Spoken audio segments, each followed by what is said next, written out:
Assalamualaikum warahmatullahi wabarakatuh. Bismillahirrahmanirrahim. Tabarakalladzi nazzalal furqana ala 'abdihi liyakuna lil 'alamin nadhira. Allahumma shalli wa sallim ala sayyidina Maulana Muhammad wa ala alihi wa sahbihi asma'in. Nama ba'du.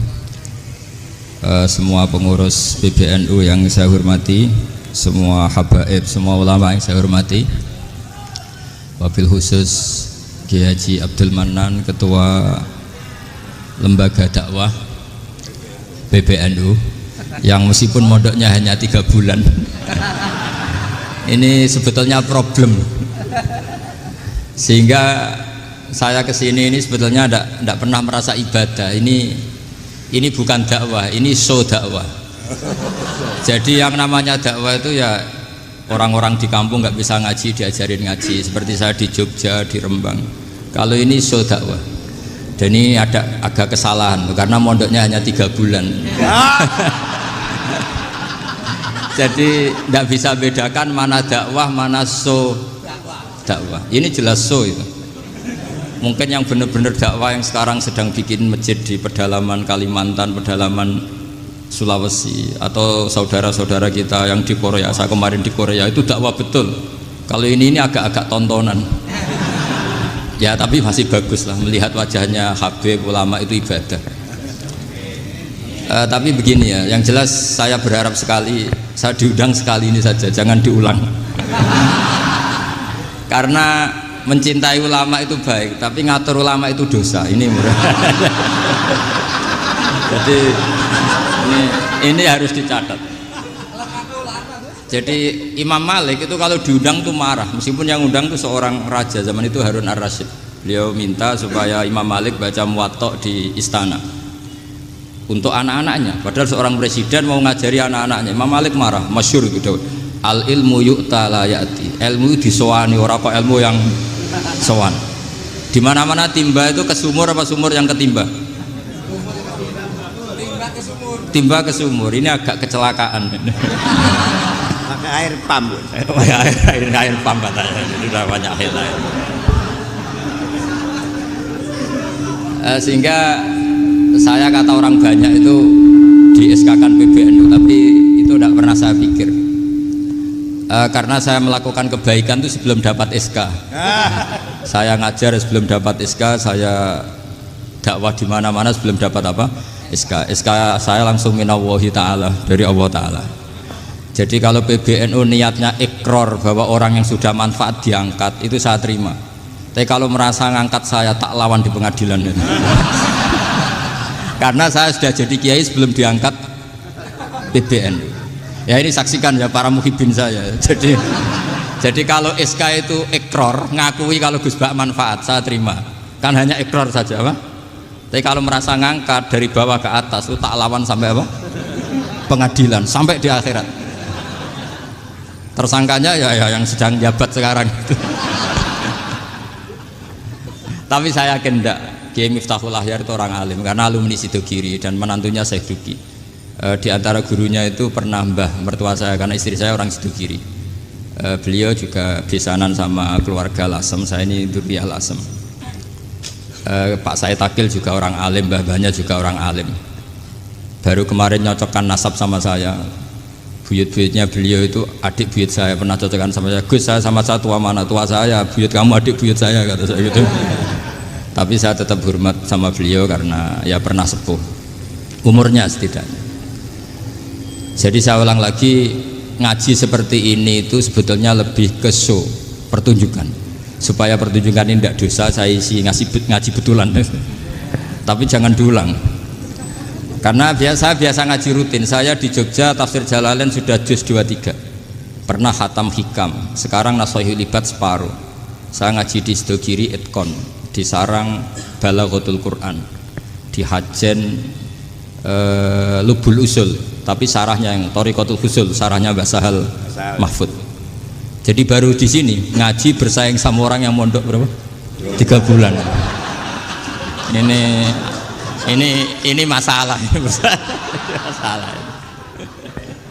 Nggak boleh mondok itu harus buat tulis zaman. Tapi ya tidak apa-apa, mungkin laduni ya. Jadi kalau mondok cepet itu kemungkinannya apa? Laduni. Begini, tapi saya tertarik apa yang dikatakan Kiai Haji Abdul Manan tadi menyangkut kalimat tauhid. Saya ngaji di mana-mana bilang, kalau ngaji itu yang tahqiq itu detail. Detail itu bahasa Arabnya tahqiq. Jadi kita misalnya berpikir secara jernih, orang yang kafir 70 tahun itu pasti menjadi muslim karena melafadzkan la ilaha illallah. Dan itu bi ijma'il ulama. Semua ulama mengatakan demikian. Saya ulang lagi, itu bi ijma'il ulama. Karena mansus di Quran ada ayat kulil ladina kafaru iyantahu yughfar lahum ma qad salaf. Kalau orang yang kafir 70 tahun bisa dihilangkan kekafirannya hanya dengan kalimat la ilaha illallah Muhammadur Rasulullah. Berarti kalimat ini statusnya apa? Penghilang kekafiran, apa? Penghilang kekafiran. Lalu ada kelompok yang mengatakan gara-gara kalimat la ilaha illallah dan pegang patok nisan itu orang menjadi kafir. Ini kan jadi paradok. Lafat yang kita statuskan sebagai penghilang kekafiran dengan lafat yang sama orang menjadi kafir. Itu nggak ketemu nalar. Mbok nalar paling apapun tetap nggak ketemu. Kecuali tadi ya dalilnya pokok yang ngotot tadi. Itu memang kacau itu. Tapi alhamdulillah mereka insya Allah ya sadar. Kamu jangan bayangkan mereka tidak sadar terus, berarti kamu doanya jelek. Bisa saja mereka sudah ingin sadar, berhubung digojlok ini terus nggak jadi sadar. Jadi jangan-jangan salah kita karena sering gojlok sehingga yang mau sadar jadi tidak apa? Nggak sadar. Saya tadi jam 10 sampai setengah 2 masih ngajar di pondok saya. Saya ngajar tafsir masih di Rembang sana saya. Terus saya ke Semarang Delalah Muyassar. Ya mungkin agak-agak keramat, jadi tetap jam 3:15 saya bisa ketemu Habib Umar Hafid. Saya beberapa menit ya diskusi tentang manhaj beliau, dan kebetulan saya sering belajar kitab beliau sama alumni-alumni Darul Mustafa. Meskipun saya tidak pernah ke sana, tapi saya tahu betul mazhab beliau karena al arwah junudun apa? Mujannada. Begini, saya sering dingendikani Mbah Mun, politik tidak jelas itu bagian dari kejelasan. Ini yang perlu dicatat. Jadi politik tidak jelas itu bagian dari apa? Kejelasan. Misalnya begini, siapa yang mengira Khalid bin Walid yang sangat musuhi Rasulullah, dia panglima orang kafir ketika mengalahkan Rasulullah di perang Uhud, akhirnya Khalid bin Walid masuk apa? Islam. Begitu juga Wahsy, qatilu ahabbin nasi ila Rasulillah, pembunuh Said Hamzah, akhirnya juga masuk Islam. Begitu juga Abu Sufyan, dia pemimpin besar kafir Mekah ketika perang Badar, ketika perang Khandaq, akhirnya juga Islam dan menjadi mertua Rasulullah Shallallahu Alaihi Wasallam. Dari fakta ini kemudian banyak ulama alim yang ngambil sikap itu ya coro Jawa itu anggang-anggang. Anggang-anggang itu gak tegas, tapi gak tegas dari rumusan ilmu yang detail. Saya ulang lagi, gak tegas tapi dari rumusan ilmu yang apa? Detail. Bisa saja orang yang sekarang kafir suatu saat mukmin atau muslim. Bisa saja yang sekarang sedang fasik suatu saat soleh. Bisa saja yang mondok 3 bulan rois PB NU. Sementara yang mondok lama kadang Kiai RT. Tapi itu hanya hukum duniawi. Saya yakin yang Kiai RT ini PBNU di akhirat. Karena mondoknya lebih apa? Lama. Itu tak jamin. Saya juga berencana mimpin NU di akhirat saja, bukan di dunia.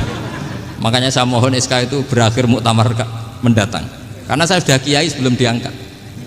Makanya saya ulang-ulang, kalau pengangkatan itu niatnya ikror, saya terima.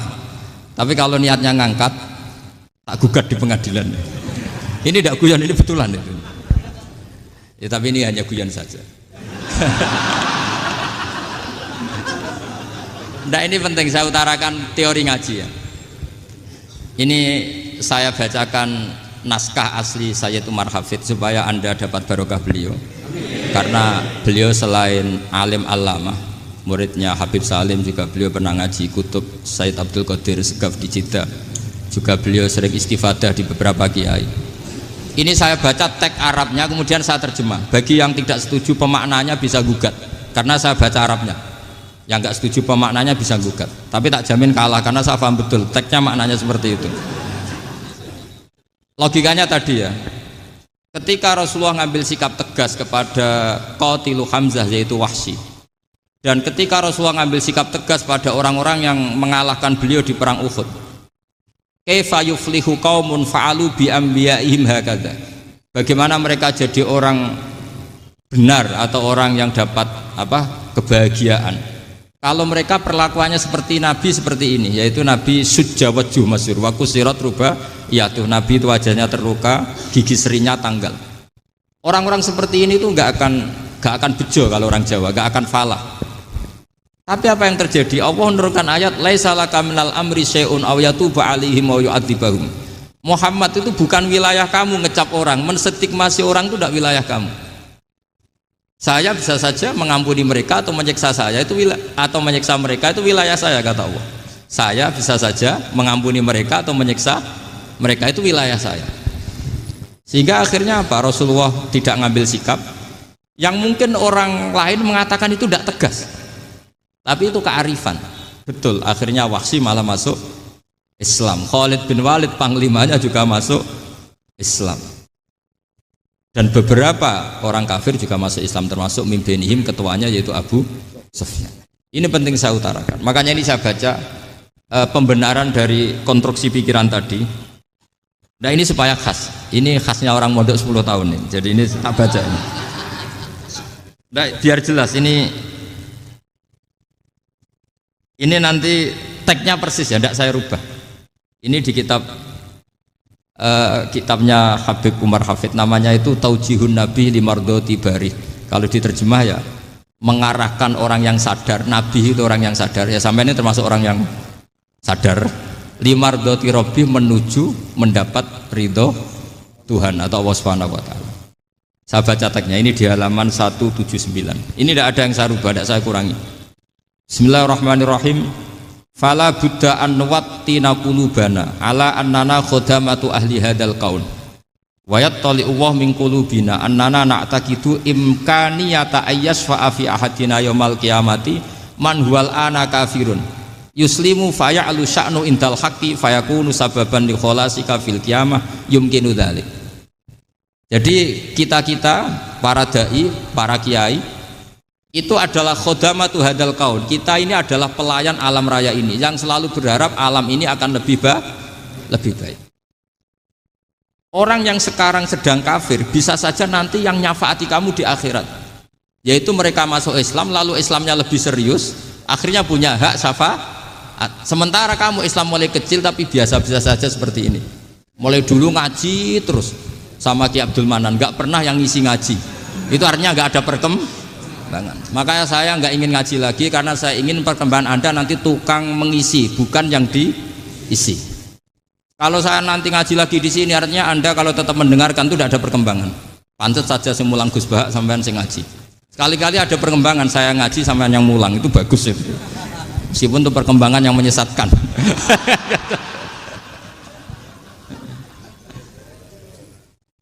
Ini penting saya utarakan. Ini dawuhnya Said Umar ya. Orang yang sekarang sedang kafir bisa saja orang ini nanti nyafaati kamu, yaitu beliau orang ini Islam, kemudian Islamnya serius, maka punya hak syafaat. Sementara kamu Islamnya biasa-biasa saja. Itu masyhur kayak Sayyidina Umar. Sayyidina Umar Islam di hari itu langsung makomnya makom yang a'la, sehingga mengalahkan yang sudah Islam lebih lama. Karena Islamnya Umar itu menjadi izzatul Islam betul. Makanya jangan benci orang tegas teman-teman, kadang ya ada baiknya. Abu Bakar itu sudah Islam tapi layinal janib, orangnya santun. Kalau dipisoi orang yang menengahi lah, kira-kira seperti itu. Begitu juga Bilal, Ammar, Suhaib. Singkat cerita, Rasulullah itu sering dibully ya, sering disiksa orang-orang kafir. Rasulullah berharap, wah kalau yang Islam gini terus repot. Melihat Umar ini petarung di pasar Uka, dia dapat uang itu kalau tarung, menangan. Kata Rasulullah, kalau ini yang Islam ya bagus. Beliau berdoa, Allahumma aizal Islam bi Umar. Itu kira-kira 2 hari dari doa beliau, Umar masuk Islam. Itu pertama masuk Islam itu orang-orang kafir diparani. Kalau kamu ganggu Rasulullah Muhammad tak bunuh. Semenjak itu orang kafir yang gentenan sembunyi. Sehingga kata para mereka yang Islam, Islam selalu jaya mut aslama Umar, ketika Umar masuk Islam. Itu dalam satu hari Islam itu Rasulullah sudah ngendikan Umar yang Islam sehari ini imannya kalau ditimbang separuh ahli dunia masih unggul sama Islamnya Umar. Nah bisa saja seperti itu. Jadi saya minta sama teman-teman yang mencintai ilmu, tidak tegas itu bagian dari ketegasan dalam ilmiah, karena kita ini tidak mengendalikan dunia, tidak mengendalikan hidayat, hanya Allah piyambak yang ngasih apa? Hidayat. Maka sikap kita laisalaka minal amri syai'un aw yatuba alaihim aw yu'adzibahum. Rasulullah yang ahabbul khalqi ilallah saja tidak boleh tegas karena semuanya potensi itu ada. Cuma kita tegas dalam kebenaran saja, tapi nggak perlu tegas dalam mengawal kebenaran. Kenapa demikian? Karena Islam ini agama yang akan dijaga Allah ila yaumil. Yang jaga Islam bukan PBNU, bukan PP Muhammadiyah, bukan kiai. Yang menjaga Islam namun Allah Subhanahu wa ta'ala. Makanya Sayyidina Umar itu kalau disuruh mikir Islam itu gak mau betul. Masyhur itu dalam tarikh-tarikh. Umar mimpin itu sukses, banyak futuhat. Singkat cerita akhirnya orang tuh kelangenan, wah kalau Umar meninggal kayak apa. Sehingga Abdullah bin Umar setiap jalan-jalan tuh dibully, kalau sekarang dibully. Ya Abdullah bin Umar, bapak kamu itu gimana? Sudah sepuh mau meninggal kok tidak suksesi. Kalau saja ada orang penggembala kemudian meninggalkan kambingnya di hutan, kamu anggap orang yang mudoyik enggak, menyanyiakan kambing itu enggak? Ya iya, kata Abdul bin Umar. Apalagi amru hadil umat ini mau ditinggal gelanggang, nanti suatu saat Umar meninggal. Mbok ya suksesi supaya jelas. Logika itu diaturkan ke Umar radhiyallahu anhu, ke Sayyidina Umar. Pertama Umar agak tertarik dengan logika itu. Lama-lama beliau marah. Tidak jadi. Saya tetap tidak akan istikhlaf, tidak akan suksesi, dan saya tidak akan mikir Islam, katanya. Islam akan diurus oleh Allah Subhanahu. Terus beliau ngendikan, Islam ini jalan ketika ditinggal Abu Bakar, bahkan ketika ditinggal ahabbul khalqi ilallah akramul khalqi indallah, yaitu Rasulullah Muhammad sallallahu alaihi wasallam. Coba Islam dulu dipimpin Abdul Qadir ketua wali, dipimpin Wali Songo, dipimpin orang top. Sekarang dipimpin mondok 3 bulan jalan. Karena Islam yang ngatur Allah Subhanahu wa ta'ala. Jadi ini penting. Loh coba ustadz tuh banyak yang nggak bisa ngaji loh. Tapi ya laku ya nggak masalah. Loh saya kemarin di Korea seminggu. Itu TKI jadi khotib, ada yang jadi mufti, ada yang jadi suriah. Itu ada yang di sana jadi suriah, pulang ke kampung angon kambing lagi. Loh itu teman saya kenal. Suriah Korea. Iya suriah Korea tapi. Artinya gini, bahkan masjid semua yang di Korea itu didirikan oleh TKI dan TKW. Mereka digerakkan Allah untuk mikir agama, karena agama ini milik Allah. TKI saja mikir. Makanya ini penting, yo dakwah tapi tauhidnya sing kenceng, jangan dakwah kenceng tauhidnya kendor. Itu bahaya betul. Saya ulang lagi ya, ini dawuh Habib Umar. Jadi kata beliau, fala budda an wattina kulubana, kita harus yakin seyakin-yakinnya bahwa semua kemungkinan itu mungkin. Makanya masyhur dalam tarikh ketika kafir Quraisy mau disiksa oleh para malaikat karena mereka sering menyakiti Nabi, kata Nabi gimana? Jangan. Saya berharap kalau bapaknya tidak mukmin, suatu saat anaknya mukmin. Masyhur dalam tarikh. Musuh Nabi besar siapa? Walid bin Mughirah. Punya anak Khalid bin Walid. Abu Lahab punya anak Darrah, itu mukminah yang baik. Abu Jahal punya anak Ikrimah, itu mukmin yang baik. Di Indonesia lebih hebat lagi. Bapaknya ra iso maca Quran, anaknya hafid.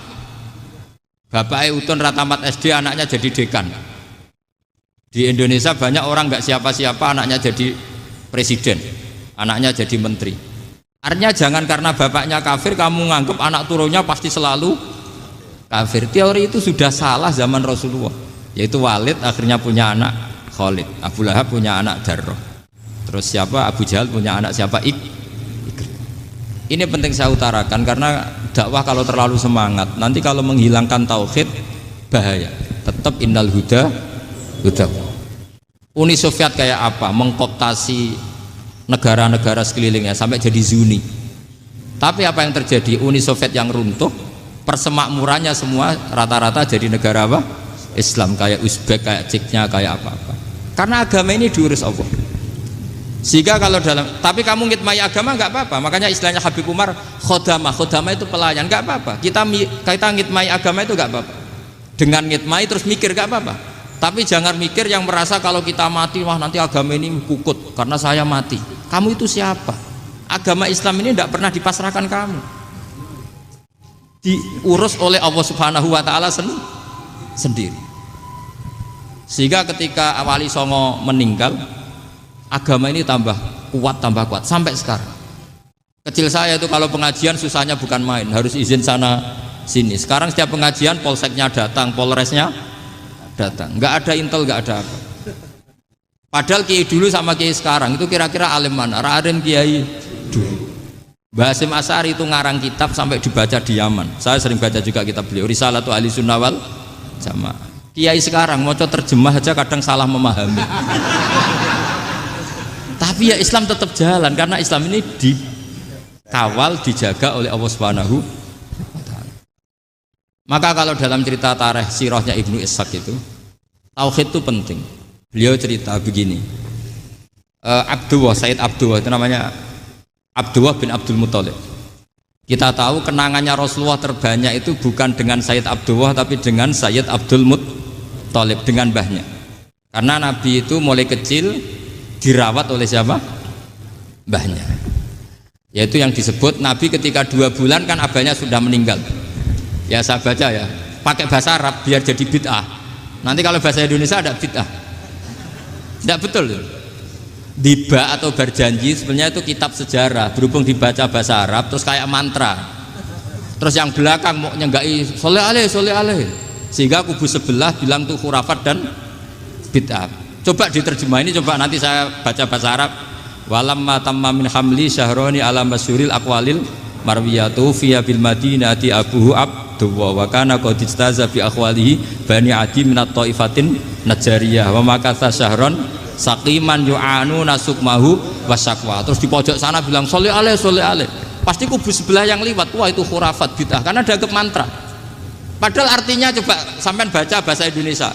Ketika hamil Rasulullah umur 2 bulan, abahnya meninggal di kota Abwa.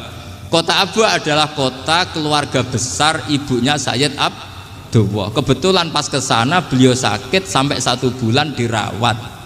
Bid'ahnya di mana kalau diterjemah? Wong itu kitab tarikh.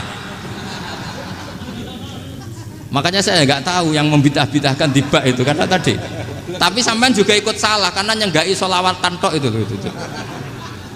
Jadi makanya saya bilang tadi kalau bahasa Arab bid'ah, kalau sudah terjemah tidak bid'ah karena kelihatan kalau itu hanya kitab tarikh. Loh, coba bid'ahnya di mana? Wa ba'du fa'aqulu wa Muhammad bin Abdullah bin Abdul Muthalib bin Hasyim. Itu kalau diterjemahkan, kamu harus tahu siapa nama Muhammad. Muhammad punya abah siapa? Rasulullah Muhammad Abdullah. Punya abah siapa? Abdul Mut. Punya abah siapa? Hasyim. Coba baca gitu di kubu sebelah. Oh iya berhubung baca bahasa Arab. Wa ba'du fa'aqulu wa Muhammad bin Abdullah bin Abdul Muthalib bin Hasyim. Jadi itu hanya salah baca saja. Maksudnya salah yang hukumi, bukan salah yang baca, salah yang apa? Hukumi. Sayyid Abdullah ini orang yang tauhidnya sangat kuat. Sayyid Abdul Muthalib lebih kuat lagi. Saya cerita sedikit betapa pentingnya tauhid. Ketika pasukan Abraha bawa pasukan gajah mau menyerang apa? Ka'bah. Itu sebelum menyerang itu semua aset-aset milik orang kafir Quraisy, milik orang Quraisy lah. Itu ditawan, diambil, termasuk milik Sayyid Abdul Muthalib, milik Abdul Muthalib. Terus ketika mau masuk Ka'bah, mau masuk Mekah, kata Abraha, man sayyidu hadal wadi, siapa yang kamu tuakan, yang kamu pertuan di sini? Oh, Abdul Muthalib. Abdul Muthalib itu dipanggil, itu auranya luar biasa.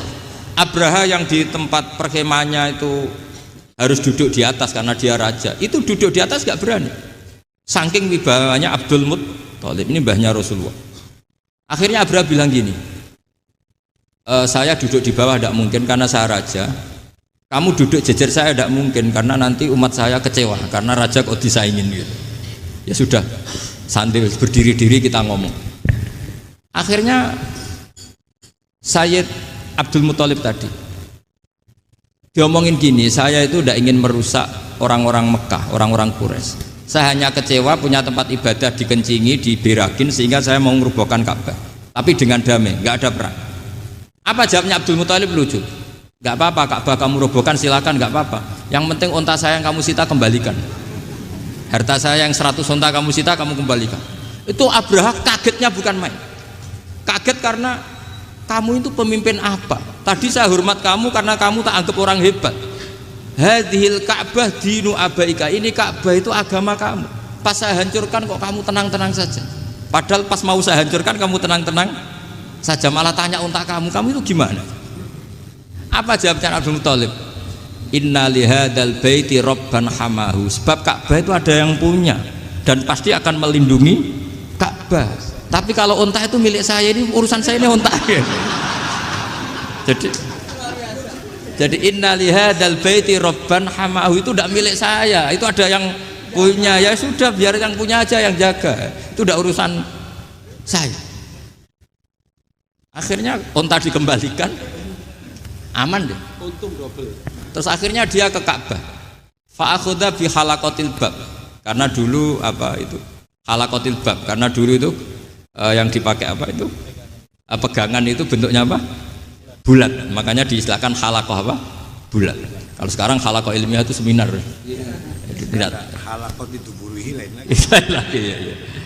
Pegang terus bilang gini, kata Abdul Muthalib, ya Allah, Ka'bah ini mau dihancurkan oleh Abraha, Ka'bah ini milik kamu.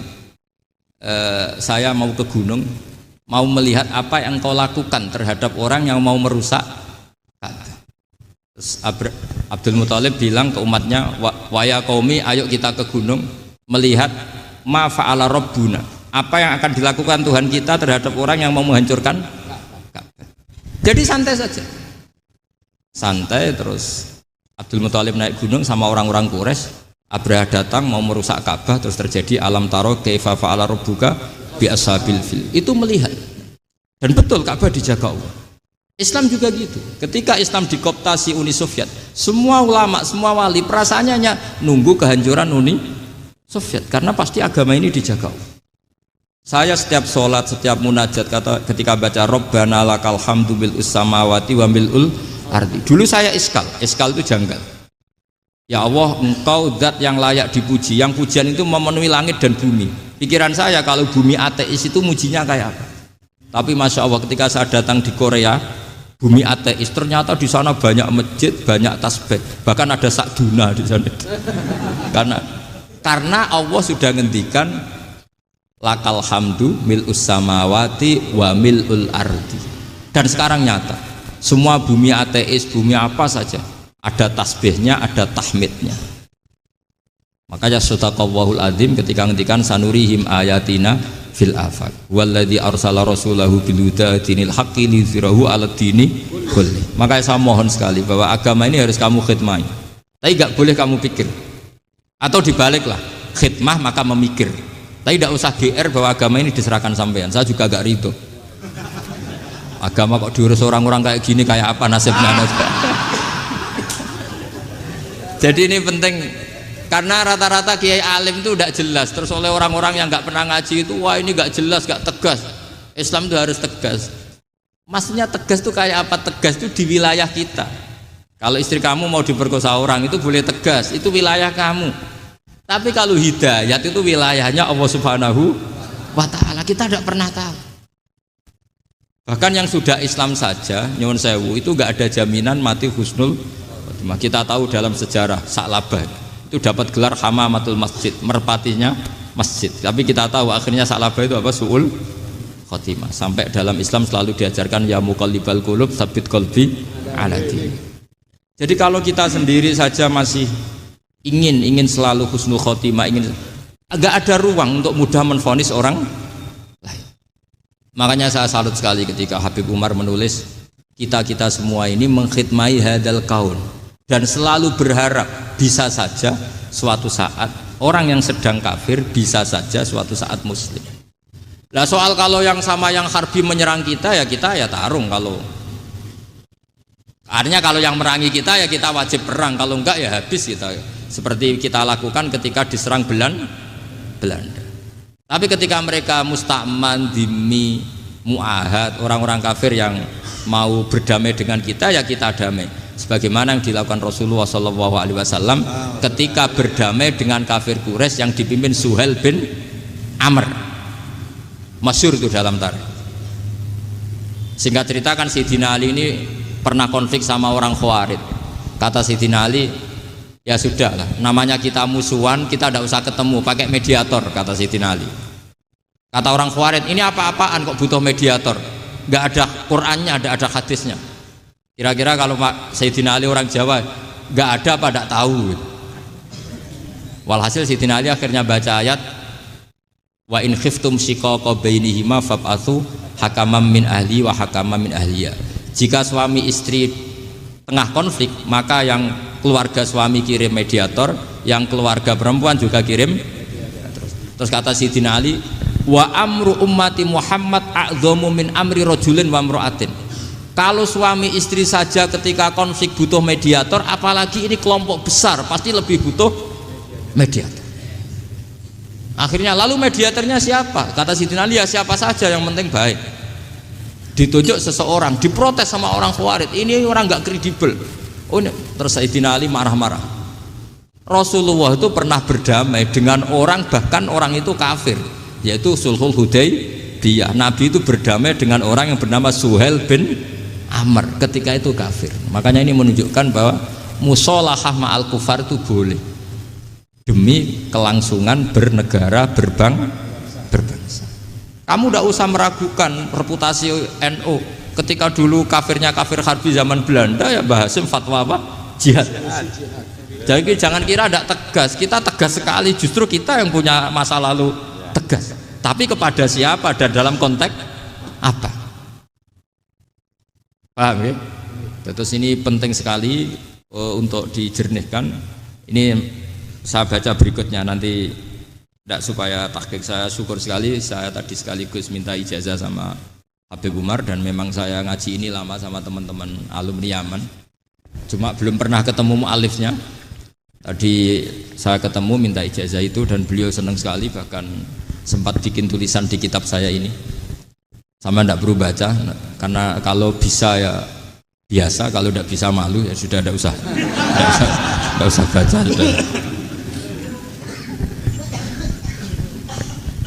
Terus ini kata beliau, ini masih saya teruskan. Nahnu min hadhil intilaqah naktasibu thabatana wa quwwata yaqinina wa illa fa fil ardi mu'aridun wa muntaqidun wa mukhalifun min akhyarin wa asrarin sholihin wa fasikin muslimin wa kuffar. Kalau kamu punya satu metode ilmiah, metode dakwah, kamu harus siap, karena pasti ada yang menentang. Yang menentang itu ya mulai orang soleh, tidak soleh, orang macam-macam. Jadi kalau sudah punya manhaj, memang dari awal harus siap apa? Ditentang. Jadi misalnya PBNU punya kebijakan apa, ya sudah siap saja dibully. Itu pasti itu, karena nggak ada manusia semua suka, semua benci. Kata beliau, anta in kunta fi syakkin min hadzal maslak wal manhaj fattabi man syi'ta wasaha angka ghaniyah wa in kunta ala yaqinin annahu al huda wa mirasun nubuwah wa annahu haqiqatu tarjamatil ahdi ma'rab fala tata'atsar min kalami ahadin yakunu mangkana. Jadi intinya kita mengawal Islam secara rahmatan lil alamin itu justru kita berharap menjadi simpatik dan menjadikan mereka menjadi napa Islam. Jangan ketika simpatik dianggap gak tegas. Saya masih ingat betul dawe Mbah Mun, hak sekseni, kata beliau. Saya masih ingat kalimatnya, sekseni. Aku ra tegas itu berdasar ayat laisalaka minal amri syai'un aw yatuba alaihim aw yu'adzibahum. Karena potensi sosial itu bisa rubah. Orang yang sekarang kawan kamu bisa saja suatu saat jadi musuh. Yang sekarang musuh kamu bisa saja suatu saat jadi kawan. Terus kamu ngambil sikap tegas dalam sesuatu yang nggak stabil seperti ini, lalu tegas itu kan nggak pada tempatnya. Makanya yang seperti ini kata Allah pakai asa itu menawa. Asa wahu ayyaj'ala bainakum wa bainal ladzina ataitum minhum mawaddah. Bisa saja orang yang sekarang musuhan dengan kamu suatu saat dijadikan mawaddah. Kamu udah mawaddah itu saling mengasihi. Kamu udah usah tanya, wallahu qadir, kata Allah, karena Allah mampu. Jadi dalam hukum-hukum sosial Allah seringnya bilang apa? asa. Misalnya wasa antakrahu syai'a wa huwa khairul lakum, wasa antuhibbu syai'a wa huwa syarrul lakum. Karena masalah sosial ini semuanya asa, yang pernah tahu siapa?